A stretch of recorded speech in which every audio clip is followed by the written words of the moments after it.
تو یاد رکھیں اللہ تعالیٰ کے دینے کا انداز تھوڑا مختلف ہے. وہ کیا ہے؟ بعض مرتبہ جو چیز مانگ رہے ہوتے ہیں اللہ وہی چیز آپ کو دے دیتا ہے. اور ایسا بھی ہوتا ہے, ہمیشہ ایسا تو نہیں ہوا ہوگا کہ جو چیز مانگی اور نہیں ملی ہو. کئی بار ایسا ہوا ہے کہ جو مانگا وہ اللہ نے دے دیا, فوراً مسئلہ حل ہو گیا. بعض دفعہ بلکہ اس سے بھی پہلے کا اسٹیپ, بسا اوقات تو آپ دعا مانگی نہیں رہے ہوتے, آپ اس کو دعا سمجھ رہے ہوتے ہو, لہذا اس میں وہ جان ہوتی نہیں ہے, تو قبولیت کا پھر سوال ہی پیدا نہیں ہوتا. آپ دعا پڑھ رہے ہوتے ہو, مانگ رہے نہیں ہوتے. تو اللہ نے تو دعائیں قبول کرنے کا کہا ہے, دعائیں پڑھنے پر کہا ہو, وعدہ کیا ہو, ایسا ہمارے علم میں کوئی حدیث نہیں ہے. دیکھیں یونس علیہ السلام جب مچھلی کے پیٹ میں تھے تو یونس علیہ السلام کو اپنی خطا کا احساس ہوا کہ میں اللہ کی پرمیشن کے بغیر اپنی قوم کو چھوڑ کے آ گیا ہوں. ان کو احساس ہو گیا, تبھی اللہ نے مجھے مچھلی کے پیٹ میں ڈال دیا ہے. تو اب آپ نے مچھلی کے پیٹ میں جا کے یہ دعا مانگی, لا الہ الا انت سبحانک انی کنت من الظالمین.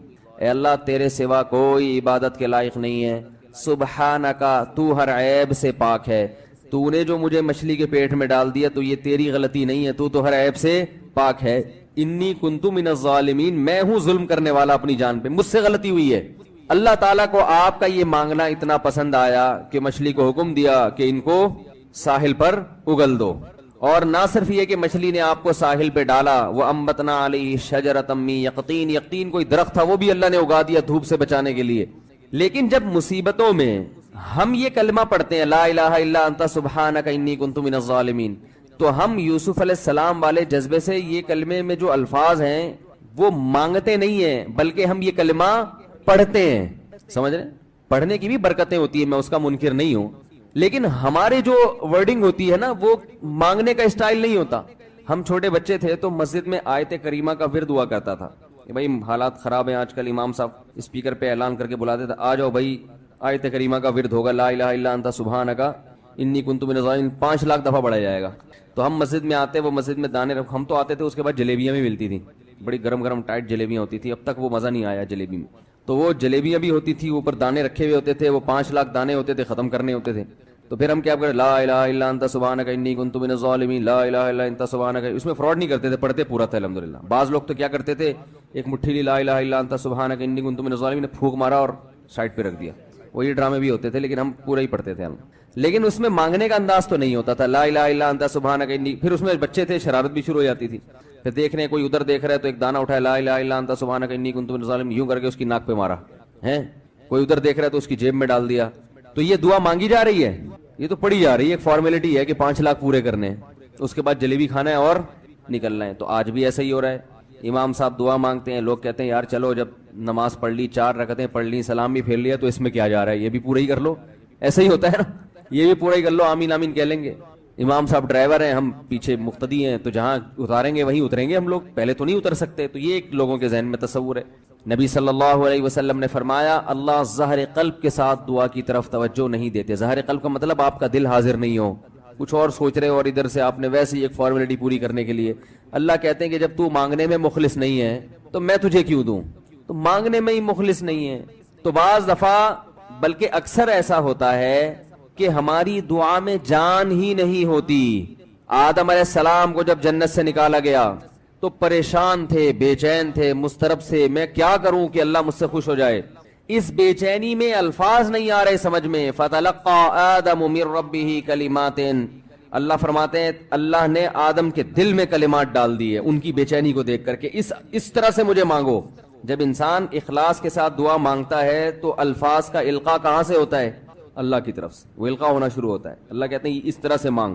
حضرت حکیم اختر صاحب رحمہ اللہ تعالیٰ نے ایک واقعہ بیان کیا, فرمایا کہ ایک شخص نے حرم میں, انہوں نے دیکھا یا کسی اور بزرگ نے دیکھا کہ حرم میں ایک شخص اللہ سے دعا مانگ رہا ہے گناہوں کی معافی کے لیے, اور اللہ سے کہہ رہا ہے کہ اے اللہ اگر تو میرے گناہ معاف کر دے گا تو بھی خوش ہوگا, اور تیرے حبیب محمد صلی اللہ علیہ وسلم بھی خوش ہوں گے کہ ایک آدمی کی بخشش ہو رہی ہے, اور تیرا یہ بندہ بھی خوش ہو جائے گا. اور اگر معاف نہیں کرے گا تو بھی خوش نہیں ہوگا, کیونکہ اللہ کو جہنم میں ڈال کے وہ خوشی تو ہوتی نہیں ہے بندوں کو. اور تیرے حبیب محمد صلی اللہ علیہ وسلم کو پتا چلے گا وہ بھی خوش نہیں ہوں گے, اور میں بھی خوش نہیں ہوں گا. شیطان خوش ہوگا جو تیرا دشمن ہے. اب خود سوچ لے, تو اپنے دشمنوں کو خوش کرنا چاہتا ہے, یہ اتنے سارے ہیں بھائی, اتنے سارے دوست ہیں تیرے, ان کو ناراض کر کے تو خوش کس کو کر رہا ہے, اپنے تو جو تیرا بھی دشمن ہے میرا بھی دشمن اور تیرے حبیب محمد صلی اللہ علیہ وسلم کا بھی دشمن ہے. تو دیکھو کیسے الفاظ ہیں اس کے. تو ایسا کہ بظاہر بخشش کے علاوہ کا آپشن چھوڑا ہی نہیں. کیا خیال ہے؟ حجاج ابن یوسف بڑا ظالم تھا, بڑا ظالم. موت کا جب وقت آیا تھے یہ لوگ ایمان والے, چاہے ظالم تھے بدعمل تھے لیکن اللہ پر ایمان بہرحال رکھتے تھے. ان کو پتا تھا کہ میں غلط کر رہا ہوں. جب موت کا وقت آیا تو کہنے لگا کہ اے اللہ لوگ کہتے ہیں کہ تو مجھے نہیں بخشے گا, لوگ کہتے ہیں کہ میرے جیسے گناہگار کو تو نہیں بخش سکتا. بڑے عجیب الفاظ ہیں, اللہ کی رحمت کو جوش دلا رہا ہے کہ تو ایسا کر کے دکھا دے, یعنی کچھ ایسا کر کے دکھا دے کہ جو تیرے بارے میں لوگ گمان کر رہے ہیں وہ گمان کیا ہو جائے. یہ بالکل ایسے ہے جیسے کوئی بہت بڑا سیٹ ہو, آپ اس سے بہت زیادہ بڑا قرضہ مانگنے کے لیے جائیں جو کہ عام طور پر نہیں ملتا, لیکن آپ اس کو جوش دلا رہے ہو کہ لوگ کہتے ہیں کہ تو اتنا بڑا قرضہ نہیں دے سکتا, تو آج تو اپنی سخاوت دکھا دے کہ میں اتنا بڑا قرضہ بھی دے سکتا ہوں. تو مرتے ہوئے کیا کہنے لگا کہ اللہ یہ پبلک کہہ رہی ہے کہ تو مجھے نہیں بخش سکتا, یعنی یہ تیری رحمت کو چیلنج کر رہی ہے کہ اتنے بڑے گناہگار کو نہیں بخشے گا اللہ. تو آج کیا کر لے, تو یہ دکھا دے اپنی رحمت سے کہ میں اتنے بڑے گناہگار کو بھی معاف کر سکتا ہوں. اب پتہ نہیں اللہ نے معاف کیا نہیں کیا, وہ تو اللہ کا معاملہ اور حجاج بن یوسف کا معاملہ. لیکن علماء کہتے ہیں یہ اس نے الفاظ بڑے ڈینجرس کہے ہیں مرتے وقت. ڈینجرس کا مطلب یعنی دوسرے معنی میں ایسے ہے کہ اس نے اللہ کی عرش کو ہلا دیا ہوگا. اللہ کو مانگنا اتنا پسند ہے. پہلی بات تو یہ ذہن میں رکھیں کہ اس سے بڑی کوئی عبادت نہیں ہے دعا سے, اور دعا سے مشکل کوئی عبادت نہیں ہے. نماز پڑھنا آسان ہے, زکات دینا آسان ہے, روزہ رکھنا بھی آسان. سب سے مشکل کام کیا ہے؟ دعا مانگنا. اسی وجہ سے ہم نے جن لوگوں کو دیکھا کہ وہ واقعی دیندار ہیں, اللہ والے ہیں, ہم نے صرف انہی کو دعائیں مانگتے ہوئے دیکھا ہے. عام لوگوں کو ہم نے دعاؤں کو اتنا فوکس کرتے ہوئے نہیں دیکھا. وہ دوسری چیزوں کو زیادہ فوکس کرتے ہیں, دعاؤں پہ زیادہ زور نہیں ہوتا ان کا. وظیفوں پہ تو ہوگا صبح شام, یہ والا اتنی دفعہ, وہ والا اتنی دفعہ, وہ بھاگ گئی واپس آ جائے اس کے لیے اتنی دفعہ, وہ جا نہیں رہی اس کے لیے اتنی دفعہ. یہ وظیفوں پہ تو ہوگا زور. ایسے ہوتا ہے نا ہاتھ اٹھا کے اللہ سے گڑگڑا کے مانگا جائے, یہ چیزیں کم. میں جب حج پہ گیا تو اپنے شیخ مرشد کے ساتھ تھا. پہلے ہی ہم نے ان کو دیکھا تھا بہت زیادہ دعائیں مانگتے ہیں, وہ بہت زیادہ ان کو دعاؤں میں دل لگتا ہے, بہت دعائیں مانگتے ہیں. تو مجھے کسی نے بتایا کہ یہ جب بیت اللہ کو دیکھتے ہیں تو اتنی لمبی دعا مانگتے ہیں کھڑے کھڑے کہ تم ان کے ساتھ ٹھہر نہیں سکتے. میں نے کہا کیوں نہیں ٹھہر سکتے, ہم جوان ہیں, ان کی عمر زیادہ ہو گئی اور ان کو کچھ بیماریاں بھی ہیں. تو میں نے کہا ہو جائے مقابلہ پھر, ٹھیک ہے نا, دیکھتے ہیں کون زیادہ لمبا ٹھہر لیتا ہے. تو جب بیت اللہ پہنچے, ان کی نظر بیت اللہ پہ پڑی, ذرا قریب گئے. یہ جو کہتے ہیں نا بیت اللہ پہ نظر پڑتے ہی وہیں ٹھہر جاؤ شروع ہو جاؤ, ایسا نہیں ہے. بیت اللہ پہ اگر نظر پڑی ہے آپ کی تو کوئی بات نہیں, اور قریب چلے جائیں. کوئی دوسرا عمل کرنے سے پہلے دعا مانگیں. پہلی نظر کا مطلب یہ ہوتا ہے کہ جب نظر پڑی ہے تو اب طواف شروع کرنے سے پہلے یا کوئی دوسرا عمل کرنے سے پہلے آپ جا کے دعا مانگیں. تو وہ دور سے نہیں بلکہ جتنا قریب جا کے مانگیں اتنا زیادہ اچھا. لوگ کیا کرتے ہیں, یوں منہ نیچے کر کے جا رہے ہوتے ہیں کہ پہلی نظر پڑ گئی تو پھر دعا کا موقع نکل جائے گا, تو یوں وہ ٹکرا بھی جاتے ہیں. کچھ نہیں ہوتا, نظر پڑ جائے تو اور تھوڑا قریب جائیں, قریب جا کے دعا مانگیں. تو ان کو ہم نے دیکھا کہ انہوں نے دعا مانگنا شروع کی, میں بھی کھڑا ہو گیا ساتھ میں, ہم نے کہا چلو ہم بھی مانگتے ہیں. تو وہ اتنی دیر تک حالانکہ کمر میں بھی تکلیف, بیماریاں بھی ہیں, شوگر بھی ہے. تو بالآخر میں نے ہتھیار ڈال, میں نے کہا میں اتنی دیر کھڑا نہیں ہو سکتا. اور میں پھر اب بیٹھتے ہوئے شرم بھی آ رہی تھی کہ وہ بولیں کہ میری عمر زیادہ ہے اور یہ دیکھو ابھی جوان, شادیاں تو کرتا رہتا ہے, تو یہ کیا شادیاں کرے گا جو کھڑا نہیں ہو سکتا اتنی دیر. تو وہ اتنی دیر ہو گئی تو میں بیٹھ گیا واقعی. تو کئی ایسے ہمارے اکابر گزرے ہیں, بزرگ گزرے ہیں, 1 گھنٹہ 2 گھنٹہ 3 گھنٹہ. مرکز میں, تبلیغی مرکز میں کسی نے بتایا کہ ایک بزرگ کو میں نے دیکھا صبح اشراق کے وقت دعا مانگنا شروع کی ہے اور ظہر کی نماز میں اٹھے. اشراق کے وقت دعا مانگنا شروع کی اور کب اٹھے؟ یہ وہ لوگ تھے جن کا دعاؤں میں دل لگتا تھا. اب بتائیں دعا مشکل عبادت ہے یا نہیں ہے؟ حضرت عمر رضی اللہ تعالی عنہ کا قول ہے, فرماتے ہیں کہ مجھے اس بات کی پرواہ نہیں ہوتی کہ میری دعا قبول ہو رہی ہے کہ نہیں ہو رہی, مجھے اس کی فکر رہتی ہے کہ دعا مانگنے کی توفیق مل رہی ہے کہ نہیں مل رہی. کیونکہ اللہ جب ناراض ہوتا ہے نا کسی سے, مانگنے کی توفیق چھین لیتا ہے اللہ تعالیٰ. اور مانگنے کی توفیق دی ہوئی, اس کا مطلب اگر ناراض ہے بھی تو اتنا زیادہ نہیں ہے, تھوڑا بہت ہے, وہ تلافی چاہتا ہے کہ آپ کر لو. مانگنے کی توفیق ملنا اس کی علامت ہے کہ اللہ اگر ناراض بھی ہے تو بہت زیادہ نہیں روٹھا ہوا, بلکہ اس نے سوری کا آپشن دیا ہوا ہے کہ چلو مانگ کے اپنا منا لو مجھے, کسی بھی طریقے سے راضی کر لو. دعا کا اس قدر فائدہ ہوتا ہے انسان کو, اس قدر فائدہ ہوتا ہے, آپ مانگنا شروع کریں, زندگی چینج ہونا شروع ہو جائے گی, آپ کی زندگی میں تبدیلی آنا شروع ہو جائے گی. جتنا تعلق اللہ کے ساتھ دعا کے ذریعے بنتا ہے اتنا تعلق کسی اور چیز سے نہیں بنتا. دیکھو کسی سے دوستی کرنا چاہتے ہو, دوستی کا سب سے بہتر طریقہ کیا ہے؟ اس سے گپ شپ شروع کر دو. یہی طریقہ ہے نا بھائی. آپ کا دوست کون ہے؟ وہ جس سے آپ کی گپ شپ زیادہ ہوتی ہو, اسی سے دوستی ہوگی نا. اب آپ بتا رہے یہ میرا جگری دوست ہے, بہت پرانا دوست ہے. میں پوچھوں گا آپ سے بھائی یہ دوستی کیسے ہوئی؟ یہ دوستی بھائی ایسے ہوئی کہ میں جس کالج میں پڑھتا تھا وہیں یہ بھی یہی پڑھتا تھا, تو کیا کرتے تھے آپس میں, کوئی بات چیت ہوتی تھی؟ بات چیت تو نہیں ہوئی کبھی زندگی میں, تو پھر دوستی کیسے ہو گئی؟ پڑھتے تو بہت سارے لوگ ہیں. دوستی کے لیے سب سے پہلی چیز کیا ہے؟ بات چیت. دعا میں انسان بات چیت شروع کر دیتا ہے کس کے ساتھ؟ اللہ کے ساتھ. تو اللہ اور بندے کا کنیکشن مضبوط ہونا شروع ہو جاتا ہے. اس لیے اہل اللہ کو تو اس کی پرواہ نہیں ہوتی کہ میری دعا قبول ہو بھی رہی ہے کہ نہیں ہو رہی ہے. وہ کہتے ہیں ہمیں مانگنے کی توفیق مل رہی ہے. معذرت کے ساتھ تھوڑی میں ابیوز لینگویج استعمال کرتا ہوں کہ بھاڑ میں جائے قبول ہونا, ٹھیک ہے نا. ہمیں تو اس بادشاہ کے دربار میں ہاتھ پھیلانے کی توفیق مل رہی ہے, بس ہمارے لیے اتنا کافی ہے. تعلق بحال ہے ہمارا اس سے. تو میں یہ عرض کر رہا تھا کہ کبھی ہماری جو دعائیں قبول نہیں ہوتی بسا اوقات اس کی وجہ یہ ہوتی ہے کہ ہمارا وہ عمل دعا ہوتا ہی نہیں ہے. جب دعا ہی نہیں ہوتا تو پھر اس میں قبولیت کہاں سے آ گئی؟ وہ تو ہم پڑھ رہے ہوتے ہیں الفاظ رٹا لگا کے ایک چیز کو, یعنی ایک پڑھنے کے انداز میں ہوتی ہے, وہ اس میں جذبات ہی نہیں ہوتے. جذبات کن لوگوں کے ہوتے ہیں؟ امام بخاری رحمہ اللہ تعالیٰ کی سوانے پڑھیں آپ. بچپن میں نابینا ہو گئے, والدہ تو آپ کو بڑا علم سکھانا چاہتی تھی, پریشان کہ اللہ یہ تو میرا بچہ ہی نابینا ہو گیا. تو رات کو مصلے پہ گڑ گڑا کے دعا مانگنا شروع کی, اے اللہ میرے بچے کی بینائی واپس لوٹا دے, اے اللہ اس کی بینائی واپس لوٹا دے. اتنا مانگا ہے کہ روتے روتے دعا مانگتے مانگتے آنکھ لگ گئی, خواب آیا, دو فرشتے آپس میں بات کر رہے ہیں کہ اللہ نے اس عورت کی دعا قبول کر لی ہے اور اس کے بچے کو بینائی لوٹا دی ہے. جب آنکھ کھلی ہے تو دیکھا کہ بچے کی بینائی واپس لوٹ چکی تھی, بینائی واپس لوٹ چکی تھی. ہندوستان میں ایک بزرگ تھے, رمضان نام تھا ان کا, یہاں کراچی ہجرت کر کے آ گئے تھے ہندوستان سے. تو جو کوئی اس طرح کے بڑے لوگ ملتے تھے نا جو بھی نیک ہوں پرہیزگار ہوں, تو میں ان سے تھوڑا سا انٹرویو لیتا تھا کہ آپ نے کوئی ایسی کوئی واقعہ دیکھا ہو, کوئی کرامت دیکھی. انہوں نے اپنا بڑا دلچسپ واقعہ سنایا. فرماتے ہیں کہ میں نے اپنی آنکھوں سے دیکھا کہ ہندوستان کے ایک علاقے میں جو بلوائی تھے نا, جو بلوا کرنے والے ہندو تھے, انہوں نے, دہشت گردوں نے مسلمانوں کے علاقوں پہ حملہ کر دیا. مسلمان بہت تھوڑے تھے, مقابلہ نہیں کر سکتے تھے. کہتے ہیں کہ ایک بزرگ تھے وہیں کہیں مظاہر علوم کے یا دیوبند کے.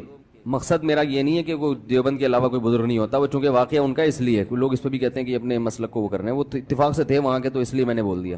تو وہ مکان کی چھت پہ کھڑے ہو گئے اور اللہ سے دعا مانگنے لگے. بہت گڑ گڑا کے دعا مانگی انہوں نے کہ اللہ ان لوگوں کے شر سے ہمیں بچا لے. تو یہ جو واقعہ سنانے والے تھے نا, انہوں نے مجھے خود بتایا, کہتے میں نے اپنی آنکھوں سے دیکھا کہ گھوڑوں پہ آسمان سے فرشتے نازل ہو رہے ہیں اور ان کے ہاتھ میں بڑی بڑی راڑیں ہیں, گزند ہیں, اور وہ زمین پہ نازل ہو کر انہوں نے ان بلوائیوں کے خلاف حملہ کر دیا, مارا ان کو.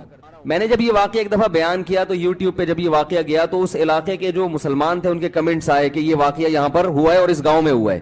اگر اسلام میں صرف یہی حکام ہوتے نا, غریبوں کو کھانا کھلاؤ, بیواؤں کی مدد کرو, پھر غلامی کہاں سے ثابت ہوتی؟ یہ کیسے پتہ چلتا ہے یہ اللہ کو مان کے کر رہا ہے, یہ اللہ کی مانے بغیر اپنے جذبے سے؟ اللہ نے ایک علامت بتا دی کہ کچھ حکام ایسے دوں گا, پیسہ بڑا خرچ ہوگا, محنت بہت ہوگی, آؤٹ پٹ بظاہر کچھ بھی نہیں ہوگا اس کا, وہ ہے قربانی ہے.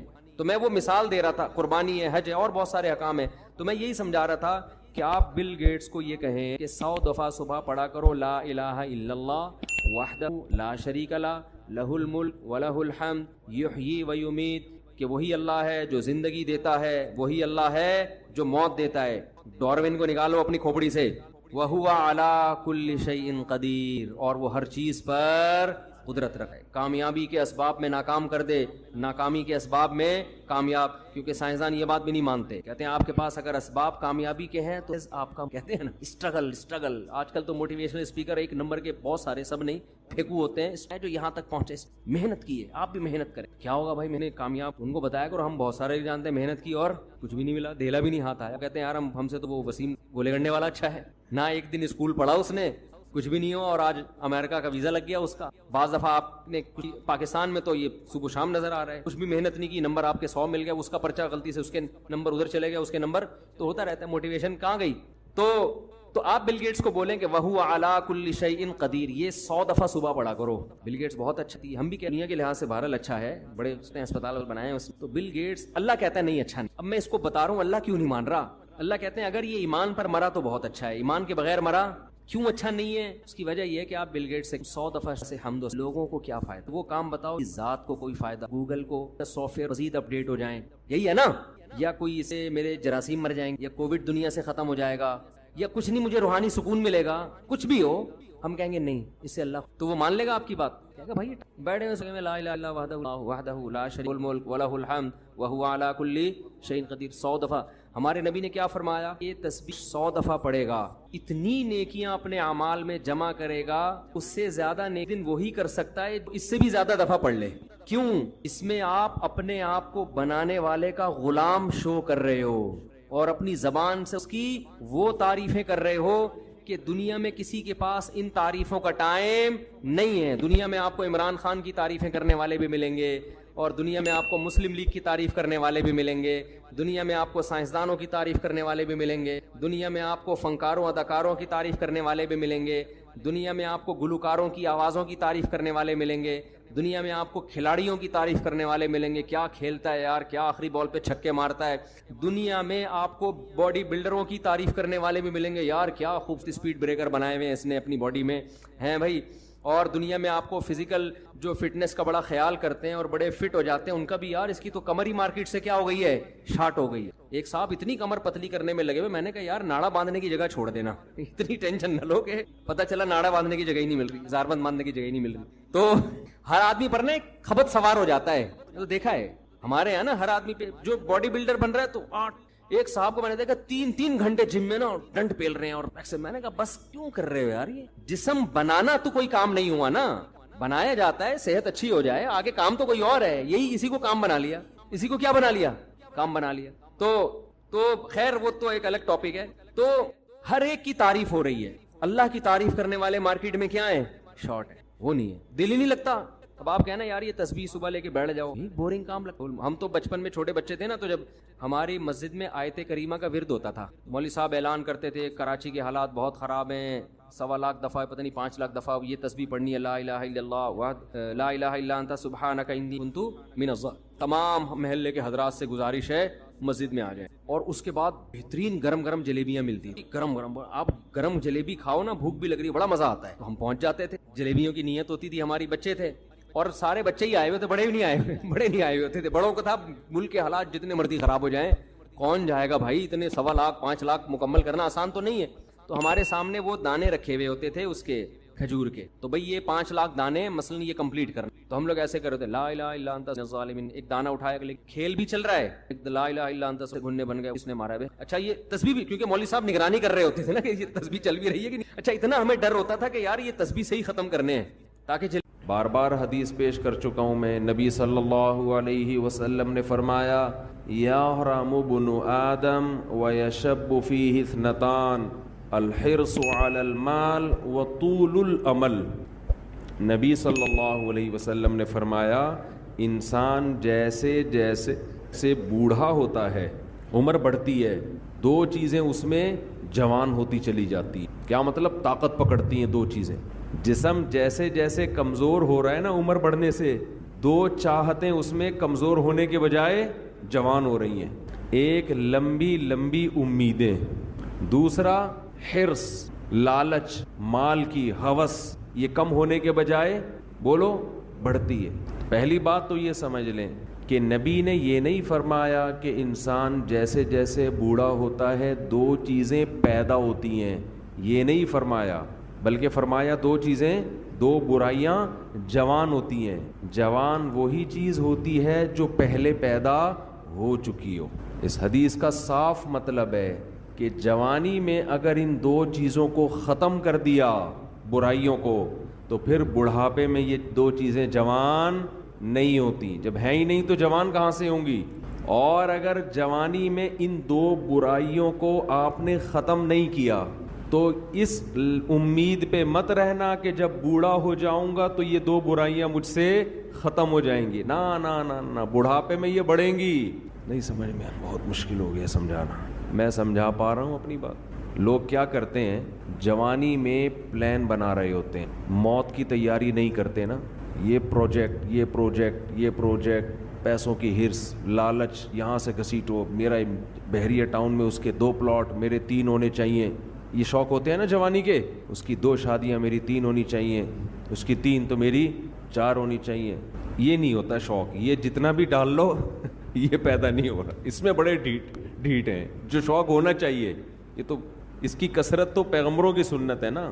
یہ والا نہیں پیدا ہو رہا, بس پلاٹوں پہ خرچ کر رہے ہیں. جہاں پیسہ آئے گا گاڑی خرید لیں گے. ہم کہتے ہیں نبی صلی اللہ علیہ وسلم نے فرمایا دنیا میں سب سے قیمتی سرمایہ نیک عورت ہے. اس پہ خرچ کرنے کے لیے تیار نہیں. کہہ رہے نہیں, ایک اور گھر بنا لو, ایک اور گاڑی خرید لو. چلو وہ آپ کی ٹینشن ہے, آپ جو مرضی کریں. تو پھر میرا بیان کا رخ چینج ہو جاتا ہے. تو 2 برائیاں. جوان آدمی کیا کرتا ہے, بحریہ ٹاؤن میں 2 پلاٹ ہونے چاہیے. اس کے پاس اس کے 1 کروڑ روپے کماتا ہے تو میں 2 کروڑ روپے کماؤں. اس کو جب موت یاد دلائی جائے کہ ابے تھوڑے دنوں میں مر جائے گا, جب تو پلاٹ خریدتا ہے تو قبرستان بھی تو جا کے دیکھا کرنا. قبرستان بھی تو جا کے دیکھ, تھوڑے دنوں میں وہاں آ جائے گا.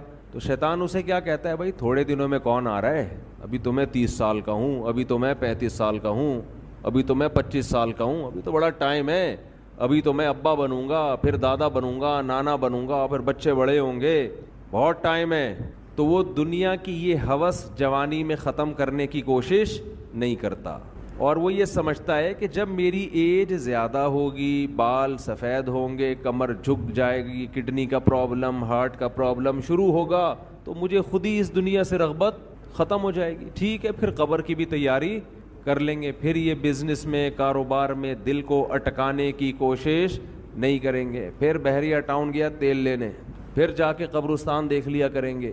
تو حدیث کا مطلب یہ ہے کہ یہ آپ کی خوش فہمی ہے, ایسا ہونے والا نہیں ہے. یہ دماغ سے نکال دو.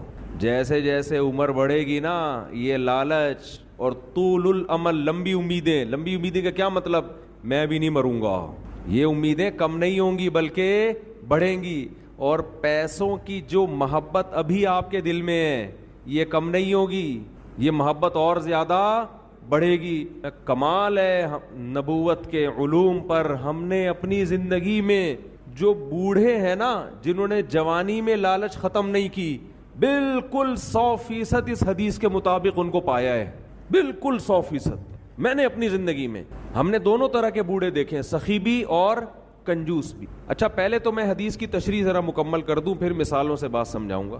حدیث میں جب بھی یہ آتا ہے نا کہ یہ 2 چیزیں ایسی ہیں یا 3 چیزیں, تو یاد رکھو حدیث میں وہ عدد مقصود نہیں ہوتا. یہاں سے بہت سے لوگ دھوکہ کھاتے ہیں. میری ایک اہل حدیث عالم سے بحث ہوئی, وہ ایصال ثواب کے منکر نا, کہ میت کے لیے آپ کوئی نیکی کر کے اس کو ثواب نہیں پہنچا سکتے. میں نے کہا دلیل کیا ہے؟ کہنے لگے حدیث میں آتا ہے 3 چیزوں کا ثواب ملتا ہے, صدقہ جاریہ, جو اولاد آپ کے لیے دعا کرے, اور علم ينتفع به, وہ علم جو آپ چھوڑ کے جائیں. 3 ہیں, چوتھی کوئی نہیں ہے. تو بھائی حدیث میں جب بھی یہ آتا ہے نا یہ 3 کا عدد, یہ 4 کا عدد, تو اس پر امت کا اجماع ہے کہ اس سے وہ عدد میں محصور نہیں ہوتا. اس کا مطلب ہے کہ یہ 3 تو ہیں, جو بھی اس معنی کی ہوں گی وہ سب اسی میں داخل ہیں. جیسے حدیث میں آتا ہے, ایک صحابی نے عرض کیا یا رسول اللہ, میں اپنی والدہ کے لیے صدقہ کرنا چاہتا ہوں, کیا ثواب ملے گا؟ آپ نے فرمایا ہاں. اب یہ نہیں کہ صرف صدقے میں ہی انحصار ہے, صدقہ تو ایک نیکی ہے. اس حدیث سے صاف پتہ چلتا ہے کہ نیکی جیسے اپنے لیے کی جاتی ہے, اپنے کسی مرحوم کے لیے بھی کی جاتی ہے, کی جا سکتی ہے.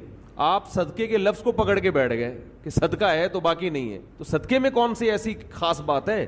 اصل میں تو حدیث میں اصول اور ضابطہ بیان کر دیا جزیات کے ضمن میں. قرآن و سنت کی عادت ہے کہ جزیہ بیان کر کے لا بیان کیا جاتا ہے. جیسے قرآن کہہ رہے ماں باپ کو اف نہ کرو, تو یہ ایک جزیہ ہے, لیکن اس کے ضمن میں ایک لا بیان کر دیا کہ تکلیف نہ پہنچاؤ, کیونکہ اف کہنا بھی کیا ہے؟ تکلیف ہے. تو بیسک تکلیف پہنچانا ہے. اف کا لفظ یہ اصل مقصد نہیں ہے. اسی وجہ سے ہماری نظر میں جو راجح قول ہے دلیل کے لحاظ سے وہ یہی ہے کہ ایصال ثواب صدقہ کر کے بھی کیا جا سکتا ہے اور کسی بھی نیکی کے ذریعے کیا جا سکتا ہے. یہاں پر پھر ایک اعتراض ہوتا ہے, یہ اعتراض کا جواب دے کے پھر آتا ہوں اصل, کیونکہ پھر لوگ شارٹ کلپ بنا کے آدھی چیز چلاتے ہیں. اعتراض یہ ہوتا ہے کہ صحابہ کرام سے ثابت کیوں نہیں ہے کہ کسی نے قرآن پڑھ کے ثواب پہنچایا ہو. سمجھتے ہیں؟ نہیں آ رہی سمجھ میں. ہمارے اہل حدیث حضرات اکثر یہ سوال کرتے ہیں کہ پھر صحابہ نے ایصال ثواب کیوں نہیں کیا. اس کا جواب یہ ہے کہ ایصال ثواب نام ہے اس نیت کے ساتھ نیکی کرنا کہ یہ ثواب کس کو پہنچے, مرحوم کو پہنچے. یہ نیت ہے امر باطن. ہمارے سامنے صحابی کی نیکی تو آئے گی, ان کا دل کا ارادہ ہمارے سامنے نہیں آئے گا. جیسے ایک صحیح حدیث تو آ گئی ہمارے سامنے کہ صحابی نے نبی سے پوچھا کہ میں صدقہ کر رہا ہوں, نیت کیا ہے؟ والدہ مرحوم یا والد مرحوم کے لیے کنواں بنا رہا ہوں.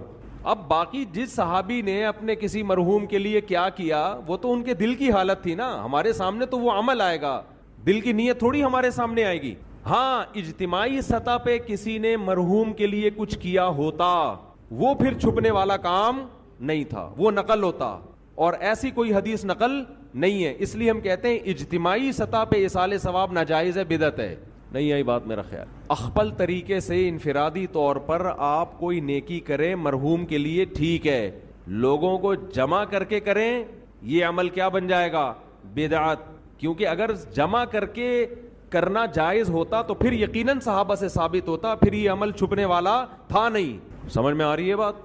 کہ آپ اگر چھپ کے یعنی قرآن خوانی میت کے ایصال ثواب کے لیے ہم اس عمل کو بدعت سمجھتے ہیں, کیونکہ یہ ثابت نہیں ہے. حضرت ابو بکر کا انتقال ہوا تو حضرت عمر نے کوئی پبلک کو بلایا کہ آ جاؤ ہمارے یہاں قرآن خوانی ہو رہی ہے, تمبو لگا ہوا بھائی آ جاؤ.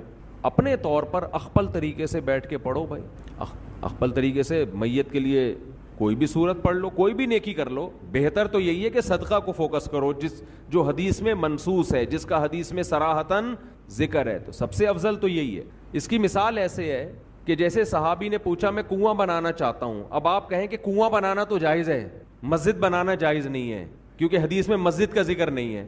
تو بھائی کنواں بھی ایک نیکی ہے, مسجد بھی ایک نیکی ہے.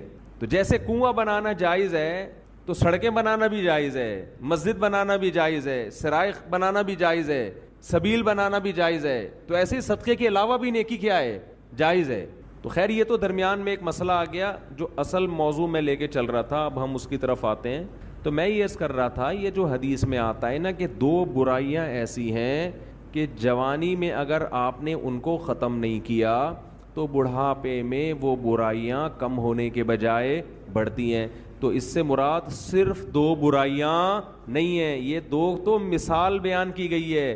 مطلب یہ کہ انسان میں جتنی خواہشات ہیں اگر جوانی میں ان خواہشات کو ختم نہیں کیا تو بڑھاپے میں وہ خواہشات کم نہیں ہوں گی بلکہ اور زیادہ بڑھ جائیں گی. لوگ کہتے ہیں بڑھاپے میں تو انسان کمزور ہو جاتا ہے تو خواہشات بڑھیں گی کیسے؟ او بھائی خواہش کو پورا کرنے کی طاقت ہونا الگ چیز ہے, خواہش کا جذبہ پیدا ہونا الگ چیز ہے. طاقت نہیں ہوگی. ایک آدمی کا دل چاہتا ہے کہ میں 2 پراٹھے کھا جاؤں, لیکن 2 نوالے کھا کے پیٹ خراب ہو جاتا ہے. جذبہ تو ہے 2 پراٹھوں کا, پاور ایک پراٹھا ہضم کرنے کی بھی نہیں ہے. تو پاور ہونا الگ چیز ہے, کیونکہ پراٹھے پر جب لوگ بیان سنتے ہیں تو ان کا دل چاہتا ہے کھانے کا, اور ویسے بھی روزہ ہے, اچھا بھی لگ رہا ہے منہ سے پراٹھا بولتے ہوئے ملائی کے ساتھ. آج میں نے قدیر بھائی سے پوچھا فجر کی نماز کے بعد کہ سحری میں کیا کھایا, انہوں نے کہا ملائی سے پراٹھا. میں نے کہا یار میرا دل خراب کر دیا آپ نے. دودھ کی جو بلائی ہوتی ہے نا گرم, فریج کی رکھی ہوئی نہیں, فریج والی نہیں, دودھ سے جو گرم ملائی نکلتی ہے اس میں تھوڑی سی چینی ڈال دیں. ڈاکٹر منع کرتے ہیں چینی نہ ڈالیں, آپ ڈال دیں. صحیح ہے نا. بہت زیادہ ڈاکٹروں کو فری کرانے کی ضرورت نہیں ہے. بس ایک چیز کا خیال کیا کرو کہ اتنا مت کھاؤ کہ وزن بڑھنا شروع ہو جائے. بس جب وزن بڑھ رہا ہے تو اس کا مطلب پھر میٹھے پہ تھوڑا کنٹرول کرو. وزن نہیں بڑھ رہا, کنٹرول میں ہے, اور کنٹرول میں صرف اس سے نہیں ہوتا کہ نہیں کھاؤ. بھائی اچھا کھاؤ, اللہ کے بندو, اللہ نے نعمتیں دی ہیں یار. خربوزے کھا رہے ہیں اس میں افطاری میں, پکوڑے چھوڑ کے. افطاری میں بھی خربوزے ہی سے افطار کرنا ہے. افطاری میں تو آدمی کا سموسے پکوڑوں پہ دل کرتا ہے کہ پھوڑ دے اس کو بیٹھ, مزہ ہی اسی کا ہے. تو اتنا زیادہ بھی نہ مسلط کرو. ہاں تھوڑا اچھا کھاؤ لیکن کم کھاؤ, بہت زیادہ نہ پھوڑو. تو انہوں نے میرا دل وہ کر دیا آج صبح نا ملائی کا تذکرہ کر کے. تو میں نے ان سے بولا کہ کل 4:30 بجے ملائی پراٹھے کے ساتھ پہنچا دیں ہمارے. تو یہ کہہ رہے تھے کل 4:30 بجے انشاءاللہ صبح سحری میں آپ ملائی کھائیں, مزہ نہ آئے ویسے اپنا ہی مزہ ہے. کریم نہ کھائیں, یہ جو بازاری ہے ڈبے کی کریم نہ کھائیں. اور جو وائٹ کڑھائی بناتے ہیں نا گوشت میں, اس میں بھی کریم نہ ڈلوایا کرو, زہر ہے. لوگ کیا کر رہے ہیں, ہوٹلوں میں جا کے کڑھائی بنواتے ہیں, اس کڑھائی میں کیا ڈالی جا رہی ہے آج کل, وہ کریم کی میں کبھی ترغیب نہیں دے رہا, وہ بہت نقصان دہ ہے. ہم نے اچھے اچھے جوان لوگوں کو وہ کڑھائی کھا کے ہارٹ پیشنٹ بنتے ہوئے دیکھا ہے. دیسی چیزوں کی بات الگ ہے, ملائی ملائی ہے, ٹھیک ہے نا, جو بلائی اس کے ملائی بھی کہتے ہیں اس کو, ویسے تو بالائی ہے لیکن پیار سے ملائی بھی کہا جاتا ہے. بالائی کا مطلب جو اوپر آ جاتی ہے, بالا خانے ہوں گے نا جنت میں, تو وہ بڑی مزے کی ہوتی ہے اگر گرم دودھ کی ہو. خیر اچھا یہ میں اعلان کروں تو پتہ نہیں کیا ملائی کہاں سے آ گئی یار. تو میں یہ کر رہا تھا کہ 2 برائیاں, ہاں میں یہ کہہ رہا تھا وزن نہیں بڑھنے دو, بس کھاؤ لیکن وزن پہ کیا کرو. ہم نے مزدوروں کو دیکھا ہے کوئی بیماری نہیں ہوتی, صرف روٹی کھا رہے ہوتے ہیں, صرف روٹی. وہ اتنے غریب بھی دیکھے ہم نے کہ سالن نہیں ہے ان کے پاس, صرف روٹی, پھر بھی فٹ فاٹ ہیں, صحت مند ہیں, نہ کوئی کڈنی کا پرابلم, نہ کوئی شوگر کا پرابلم, پیٹ بھی کمر سے چپکا ہوا ہے, ایسی فٹنس آدمی حیران ہو جائے. تو محنت کرے نا انسان, چلے پھرے, خوش رہے, تو یہ زیادہ سب سے اچھا صحت بنانے کا یہ نسخہ. اور خوش رہنے کے لیے ضروری ہے کہ دنیا کی محبت ختم کرے. جس کے دل میں دنیا کی ہوس ہے وہ خوش رہنے کے علاوہ دنیا کا ہر کام کر سکتا ہے. سمجھتے ہو, جب وہ دنیا کو مسافر خانہ نہیں سمجھے گا تو پاگل ہوتا رہے گا. ابے اس کے پاس پلاٹ آ گیا, ابے اس کے پاس گاڑی آ گئی, ابے اس کا امریکہ کا ویزا لگ گیا, ہم یہاں ٹھیلے بیچ رہے ہیں, ابے یہ سیدھا سیدھا بولو بھائی بھاڑ میں جائے. جب بحریہ ٹاؤن کے مالک کا جنازہ اٹھے گا تو میرے دوست نے 2 پلاٹ لے لیے تو کون سا تیر مار دیا, جو اونر ہے وہ مر جائے گا. ختم بھائی, تھوڑے دنوں میں ٹماٹر بیچو, رکشا چلاؤ, لینڈ کروزر میں گھومو, یہ تھوڑے دن کے کھیل ہیں, اس کے بعد ختم. قارون جب اپنے خزانوں کے ساتھ مارکیٹ میں آیا نا, قرآن کہہ رہا ہے, قرآن نے تو مارکیٹ کا لفظ استعمال نہیں کیا, جب اپنے خزانوں کے ساتھ قارون مارکیٹ میں آیا ایک دفعہ پورے جاہو جلال کے ساتھ, پبلک نے جب اس کا پروٹوکول دیکھا اور خزانے دیکھے, اس کا لباس, جب بڑا آدمی جا رہا ہوتا ہے نا بڑی عزت دی جاتی ہے, تو بے وقوف لوگ رالیں ٹپکانا شروع کرتے ہیں, یا لیت لنا مثل ما اوتی قارون. احمقوں اور بے وقوفوں نے کہا ہائے کاش ہمارے پاس بھی ایسی دولت ہوتی جیسی قارون کے پاس. کیا پروٹوکول ہے بھائی اس کا. تو قرآن کیا کہتا ہے, علم والوں نے کہا ویلکم, برباد ہو جاؤ, تمہارا ناس ہو جائے. جب انسان بہت ہی الٹی بات کرتا ہے تو آدمی کہتا ہے تیرا ناس ہو, تو برباد ہو جائے, کہ بیکار باتیں کر رہا ہے بیٹھ کے. کیا کہنے لگے, ویلکم, تباہ ہو جاؤ. یہ ویلکم نہیں ہے, کیونکہ ایک جگہ کہیں ہم عربی گرامر پڑھ رہے تھے تو پرانے زمانے میں جب متحدہ حقیقی بنی تھی نا, وہ 90s کی بات ہے, تو ایک جگہ لکھا تھا ویلکم آفاق احمد. تو ہم عربی گرامر پڑھ رہے تھے, میں اس کو پڑھ رہا ہوں ویلکم آفاق احمد. اب ویلکم کا معنی تو بددعا ہے کہ تم تباہ ہو جاؤ. تو میں حیران ہوں کہ انہوں نے اپنے قائد کو گالی کیوں دی ہوئی ہے. میں وہاں کھڑا ہوا سوچ رہا ہوں کہ اپنا قائد بھی متحدہ حقیقی بنی تھی نا, تو وہ قائد بھی مانتے ہو آفاق احمد کو, اور تم کہہ رہے ہو اور گالی بھی دے رہے ہو تم تباہ ہو جاؤ. پھر کسی نے بتایا بھائی یہ ویلکم نہیں ہے, یہ ویلکم ہے. تو پھر ایک عربی ان دنوں میں آئے ہوئے تھے, وہ کہنے لگے لی سبیلی ہی چوک کدھر ہے.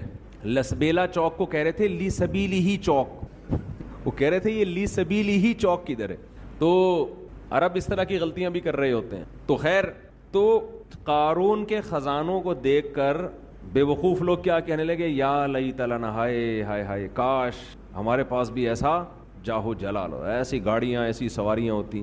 تو اللہ فرماتے ہیں جو علم والے لوگ تھے انہوں نے کیا کہا, ویلکم, تمہارا ناس ہو, برباد ہو جاؤ تم, کیسی باتیں کر رہے ہو بے وقوفوں والی. ثواب اللہ خیرون, اللہ جو نیک عمل پہ بدلہ دے گا وہ اس سے کئی گنا بہتر ہے. تو کبھی تمہاری رالیں کسی نیک عمل کو دیکھ کے تو ٹپکی نہیں ہے کہ وہ روزے رکھ رہا ہے, وہ صدقہ کر رہا ہے, تو رال ٹپکے یار کتنا کما رہا ہے. یہ ٹپک کس پہ رالیں رہی ہیں, جو عیاشی کر رہا ہے. تو یہ عیاشی تو تھوڑے دنوں میں ختم ہونے والی ہے. اور قارون اب مارکیٹ سے شارٹ ہو گیا کہ نہیں ہو گیا, کہاں گیا اس کا جاہو جلال. تو قبر بھی نہیں ملتی, قبر بھی نہیں ہے, زمین میں دھسا دیا اللہ نے, ایسا دھسایا حدیث میں آتا ہے قیامت تک دھستا ہی رہے گا. موسیٰ علیہ السلام نے اسے کہا زکوٰۃ دے, اللہ نے تجھ پر احسان کیا ہے, تو جیسے اللہ نے تجھے دولت دے کے احسان کیا تو اللہ کی مخلوق پہ احسان کر, تو بھی مخلوق پہ خوب خرچ کر. تو کہنے لگا یہ میرا کمال ہے جو میں نے پیسہ کمایا ہے, مائنڈ میرا کیا تھا. آج بعض مالدار لوگ کہہ رہے ہیں نا میرا مائنڈ, میری لک ہے اور میری, او بھائی آپ کا کچھ نہیں ہے. جس کے لیے اللہ رزق کے دروازے کھولنا چاہے کھول دیتا ہے. ہم نے بڑے بڑے فنٹر دیکھے ہیں وہ بیچارے ٹماٹر ہی بیچتے رہتے ہیں ساری زندگی, حالانکہ مائنڈ ان کا بہت ہوتا ہے. اور بڑے بڑے بیوقوف لوگ دیکھیں جن کے پاس نوٹ گننے کی فرصت نہیں ہے. تبھی امام شافعی نے کہا ہے نا, ایک شعر امام شافعی کی طرف منسوب ہے واللہ عالم, کہ اگر عقل کی بیس پر لوگوں کے پاس پیسہ آتا تو غریب تو بیچارے بھوکے مر جاتے, نہیں سوری بیوقوف بیچارے بھوکے مر جاتے اگر عقل کی بیس پہ پیسہ مل. تو میں اکثر اس پہ ایک واقعہ بھی سناتا ہوں, میں جلدی سنا کے آگے چلتے ہیں. ایک مالدار آدمی, ہمارے حضرت یہ واقعہ سنایا کرتے تھے پرانے زمانے کا, ایک بہت مالدار آدمی تھا, غریب تھا, سوری ایک بڑا عقل مند آدمی تھا, غریب, مجھے بھی روزہ لگ رہا ہے آج نا. ایک بڑا عقل مند آدمی تھا مگر تھا کیا, غریب. اکثر ایسے ہی ہوتا ہے عقل مندوں کے پاس پیسہ نہیں ہوتا, لیکن یہ قاعدہ کلیہ نہیں ہے. مالدار بولیں گے مفتی صاحب ہمیں بیوقوف کہہ رہے ہیں. تو اس نے دیکھا کہ ایک آدمی بڑا مالدار تجارت کا سامان لے کے جا رہا ہے, بیوقوف اتنا ہے کہ اونٹ کے ایک طرف چاول کی یا جو بھی امپورٹ کر رہا ہوگا جو بھی چیز, اس کی بوریاں لادی ہوئی ہیں, اور بیلنس برابر کرنے کے لیے اونٹ کے دوسرے طرف ریت کے بورے رکھے ہوئے ہیں تاکہ بیلنس کیا ہو جائے. 10 بوریاں چاول کی یہاں ہیں تو وزن برابر کرنے کے لیے 10 بوریاں ریت کی ادھر. اس امیر آدمی نے لفٹ مانگی اس غریب سے, وہی نا روزہ لگ رہا ہے, اس عقل مند آدمی نے لفٹ مانگی اس بے وقوف سے, کیونکہ یہ عقل مند غریب تھا. تو اس بے وقوف نے اس کو لفٹ دے دی کہ چل تو میرے ساتھ اونٹ پہ بیٹھ جا. اب اس عقل مند نے اس بے وقوف مالدار سے پوچھا کہ یہ ان بوریوں میں کیا ہے جو رائٹ سائڈ پہ, اس نے کہا بھائی چاول ہے یا آٹا ہے یا جو بھی تھا. کہا یہ لیفٹ پہ کیا ہے, اس نے کہا یہ ریت ہے. تو کہا تو ریت کا بزنس کرتا ہے, کہہ رہا نہیں یہ بیلنس برابر کرنے کے لیے. اس عقل مند نے اس سے کہا کہ ابے بے وقوف آدمی, 10 بوریاں اگر یہاں ہیں تو 5 بوریاں ادھر کر دے, اس سے بیلنس کیا ہو جائے گا. اونٹ پہ تو نے بلا وجہ کا ڈبل لوڈ ڈالا ہوا ہے, اور یہ 10 بوریاں بھرنے میں کتنا ٹائم لگا ہوگا. تو بے وقوف آدمی تو یہ کر لے نا کہ 5 یہاں کر دے اور 5 وہاں کر. اس نے کہا یار یہ تو بڑی لاجک کی بات کی ہے اس نے. نیچے اترا, اپنے مزدور کو جو بھی ہوگا اس کے ساتھ اس کو بولا بھائی بوریاں ہٹا, 5 چاول کی بوریاں یہاں کر دے اور 5. اونٹ کی سپیڈ بھی تیز ہو گئی اور اونٹ کو بھی سکون کا سانس آیا, بڑا خوش. اب اس غریب آدمی سے اس بے وقوف نے انٹرویو لینا شروع کیا کہ تو کرتا کیا ہے. اس کا خیال تھا کہ یہ تو ارب پتی ہوگا جو اتنا عقل مند ہے, جس نے مجھے اتنے اچھے مشورے دیے, یہ خود کیا ہوگا. یعنی جب میرے جیسے بے وقوف کے پاس اتنا پیسہ ہے تو اس عقل مند کے پاس تو اس کی تو ملیں چلتی ہوں گی نا. تو اس سے پوچھا تو کرتا کیا ہے. اس نے کہا یار میں تو غریب آدمی ہوں, جس کام میں ہاتھ ڈالوں برباد. میرے پاس تو سواری بھی نہیں ہے, تبھی تو میں نے تجھ سے لفٹ مانگی ہے. اس نے کہا اتر نیچے نیچے اتر. اونٹ کو واپس گھمایا, 5 بوریاں دوبارہ ادھر کی اور ریت کی بوریاں دوبارہ بیلنس برابر کرنے کے لیے ادھر ڈال. بولا تیری عقل کی وجہ سے تیرے پاس جب 1 کوڑی روپیہ نہیں ہے تو میں بے وقوف تجھ عقل مند سے 1000 گنا بہتر. میں تیرے مشوروں پر عمل کروں گا نا, میں بھی تیرے جیسا بن جاؤں گا. مجھے اپنے اسٹائل سے چلنے دے جیسا چل رہا ہوں میں. سمجھ رہے کہ نہیں سمجھ, میں جیسے اپنے اسٹائل سے چل رہا ہوں مجھے چلنے دے. اگر تیرے مشورے پر عمل کیا نا میں بھی تیرے جیسا غریب ہو جاؤں گا. لو کان بالحیل الغنا لوجدتنی بنجوم اقطار السماء تعلقی. امام شافعی کا غالباً شعر ہے کہ اگر تم دیکھتے محنت سے پیسہ ملتا تو میں پیسے کی تلاش میں آسمان کے ستاروں تک پہنچ جاتا. ہم نے دیکھا ہے بعض لوگوں کا ایک شوق ہوتا ہے, شوقیہ کچھ چیزیں پالتے ہیں رکھتے ہیں, وہ شوق ان کا بزنس بن کے ان کو کروڑ پتی بنا دیتا ہے, حالانکہ انہوں نے سوچا بھی نہیں ہوتا کہ اس شوق سے ہمیں کیا ملے گا, پیسہ. اگر وہ پلاننگ کر کے کرتے تو کچھ بھی نہیں آتا ہاتھ میں. اس کا مطلب یہ نہیں کہ آپ محنت نہ کریں. پہلے ہی ہمارے یہاں پوستی پن چل رہا ہے, اٹھتے نہیں ہیں, 12-1 بجے اٹھتے ہیں, ایک دکان پہ نہیں بیٹھتے. محنت تو کرنی ہے لیکن ملے گا اتنا جتنا اللہ نے مقدر کیا. تو میں وہ عرض کر رہا تھا کہ نبی صلی اللہ علیہ وسلم نے جو مثال دی ہے نا کہ 2 چیزیں جوان ہوتی ہیں تو وہ 2 برائیوں سے مراد صرف 2 نہیں ہیں, بلکہ جو بھی بری خواہشات ہیں بڑھاپے میں کم ہونے کے بجائے بڑھتی. اسی طرح اچھی خواہشات اگر جوانی میں اچھی عادتیں ہیں تو بڑھاپے میں وہ اچھی عادتیں کم ہونے کے بجائے جوان ہوتی. اگر آپ کو جوانی میں اللہ سے محبت ہے, بڑھاپے میں یہ محبت اور زیادہ بڑھ جائے. جوانی میں دنیا کو مسافر خانہ سمجھتے ہو, دل نہیں لگاتے. بڑھاپے میں بالکل لفٹ کرانا.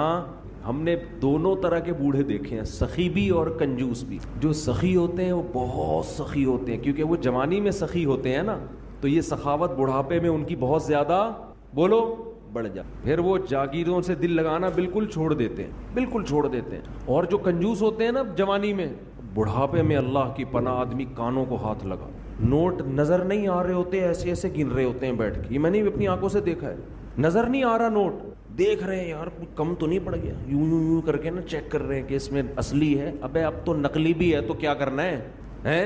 اب تو اگر نقلی بھی ہے تو اپنے دانت نہیں ہے کھانے کے لیے, پیٹ میں آنت نہیں ہے کھانے کے لیے, چبانے کے لیے دانت نہیں, کھانے کے لیے آنت نہیں, تو اصلی نقلی کا رہ کیا گیا. شوگر کے آپ مریض ہیں, مٹھائی آپ نہیں کھا سکتے. اب تو آپ کو بچے پال رہے ہیں, اللہ اللہ کرو, مصلے پہ ٹائم گزارو اور نکل لو پتلی گلی سے. اللہ زندگی دے سارے بوڑھوں کو, لیکن اب تو یہ سوچ ہونی چاہیے نا. نہیں جناب, ایسے ایسے گر رہے ہوتے ہیں, اتنے لالچ, اتنی ہوس, اور ایسا پراپرٹی میں دل لگائیں گے, ادھر پلاٹ. ایک بوڑھے کا فون آیا میرے پاس, کی غیبت اس لیے نہیں, کسی کو کیا پتا کس کی بات کر رہا ہوں, میرا خیال ہے 85 سال تو ان کی عمر ہوگی, اور 10 قسم کی بیماریاں. کہنے لگے, رو رہے تھے, میرے بیٹے کا کاروبار کا نقصان ہو گیا, گھر میں بڑے مسائل آ رہے ہیں, رزق کی تنگی ہے, میں بہت ٹینشن میں ہوں. میرا دل مجھے ترس آیا, میں ان کا مذاق نہیں اڑا رہا, مجھے ترس آیا. میں ان سے کہوں کہ حضرت آپ کی کیا رزق کی تنگی, آپ کی زندگی گزر چکی ہے, آپ نے ویسے ہی 2 پاپے صبح چائے میں ڈال کے کھانے ہیں بھائی, دوپہر دھونے والے کھچڑی کے کھانے, زندگی گزر گئی. اب ان چیزوں میں کیا رکھا ہے. جو بیٹا جس کا کاروبار ڈوب گیا اس کو اتنی ٹینشن نہیں ہو رہی, جس نے آگے زندگی گزارنی ہے ابا کو اس سے زیادہ ٹینشن ہو رہی. لیکن ہم نے نیک بوڑھے بھی دیکھے ہیں, نیک بوڑھے بھی دیکھے. ہمارے نانا, اللہ تعالیٰ مغفرت فرمائے, نانا نانی دونوں. میرے نانا کی بھی 99 سال ماشاءاللہ عمر تھی, نانی نے بھی بڑی عمر پائی ہے. جب بھی ہم ان کے پاس جاتے تھے نا تو وہ شاعری شروع کر دیتے تھے, قبر کی آخرت کی, ٹھیک ہے, گھر جسے سمجھے ہو وہ تم گھر نہیں. مجھے پورا شعر یاد نہیں ہے ان کا, یعنی بار بار کہتے تھے, بیٹا جس کو تم گھر سمجھ رہے ہو یہ گھر نہیں ہے, گھر اصل کیا ہے, قبرستان. اور سخاوت ایسی, کھلا رہے ہیں کھلا رہے ہیں کھلا رہے ہیں, ہر وقت کچن میں کھانا بنتا رہتا تھا. مسجد کے امام بھی تھے ہمارے نانا, تو جو گلی محلے میں جا رہا ہے نا اس کو بلایا, ادھر آ بیٹھ. گھر والوں کو ٹینشن دی ہوئی تھی, کھانا لے کر آؤ اس کے لیے. تو گھر والے بھی تنگ آ گئے تھے. تنگ آنے کا مطلب ظاہر ہے بار بار بار بار کھانا گھر میں پکتا رہے, لیکن سخاوت تو تھی نا. تو ایسے بھی دیکھے ہیں کہ بھائی یہ گھر ور کچھ ان کو کوئی دلچسپی نہیں ہوتی پلاٹوں میں, جائیدادوں میں. تو یہ جوانی میں ختم کر لیا تو ہو جائے گا. تو میں جلدی سے بیان کو سمیٹتا ہوں. میں یہ عرض کر رہا تھا, دیکھو میرے بھائی, اگر اللہ نے آپ میں کوئی اچھی بات رکھی ہے, کسی نیکی کی توفیق دی ہے, تو اس کا بھی استحضار کرنا چاہیے. استحضار کا مطلب اس کے بارے میں ہمیں سوچنا چاہیے, اس کی ہم قدر کریں, اس پہ اللہ کا شکر ادا کریں. یہ نہ دیکھیں سب روزے رکھنے تو ہم نے رکھ لیا تو کیا ہو گیا. بھائی سب کا نہیں پتا, ہم تو نالائق ہیں یار, سب تو بہت نیک ہیں, وہ تو رکھ سکتے ہیں. ہم جیسے نالائق کو اللہ نے توفیق, میرا جو اللہ سے معاملہ ہے مجھے کیا پتا آپ کا کیا معاملہ ہے, میں تو اپنا معاملہ دیکھوں گا. تو ہمارے نبی اپنے آپ کو موٹیویٹ کیسے کرتے تھے, ذهب الظما, پیاس چلی گئی, وابتلت العروق, رگیں تر ہو گئیں, وثبت الاجر ان شاء اللہ, اور اللہ نے چاہا تو اجر ہمارے اعمال میں لکھ دیا گیا, اجر لکھ دیا گیا ہے. تو اس سے انسان کو اگلے دن دوبارہ روزہ رکھنے کا حوصلہ ملتا ہے. اور گناہ میں الٹا, تھوڑی دیر کی لذت, یہاں سے بات شروع ہوئی تھی کہ جوانی میں بھی یہ لذتیں اگر آپ نے کنٹرول نہیں کیا نا تو بڑھاپے میں یہ لذتیں بڑھیں گی, مگر گناہ کرنے کی طاقت کیا ہو جائے گی, ختم. تو حسرت, افسوس, ٹینشن والی زندگی. تو اس لیے جوانی میں اپنے آپ کو نیکی کا عادی بنا لو, اس سے بڑھاپا بڑا خاندانی گزرے گا. اللہ اللہ کی بڑھاپے میں توفیق ملے گی.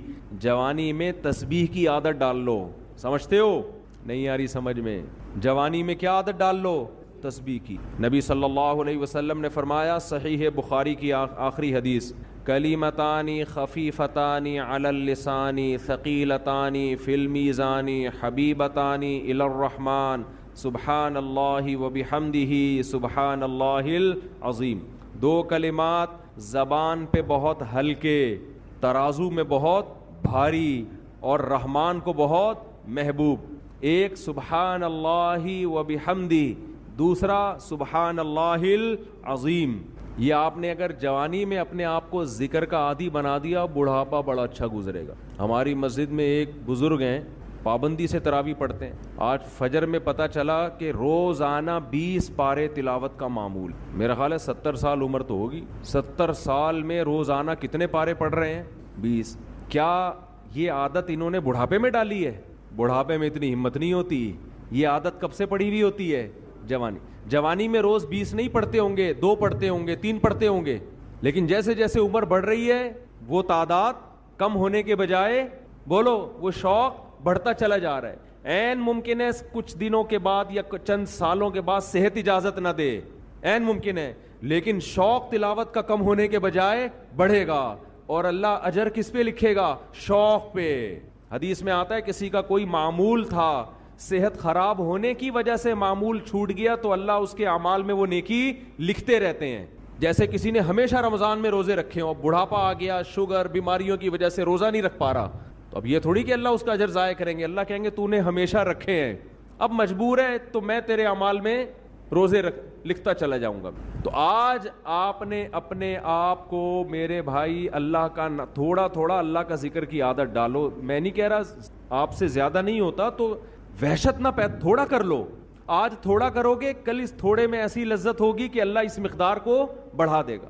حدیث میں آتا ہے سبحان اللہ والحمد للہ ولا الہ الا اللہ واللہ اکبر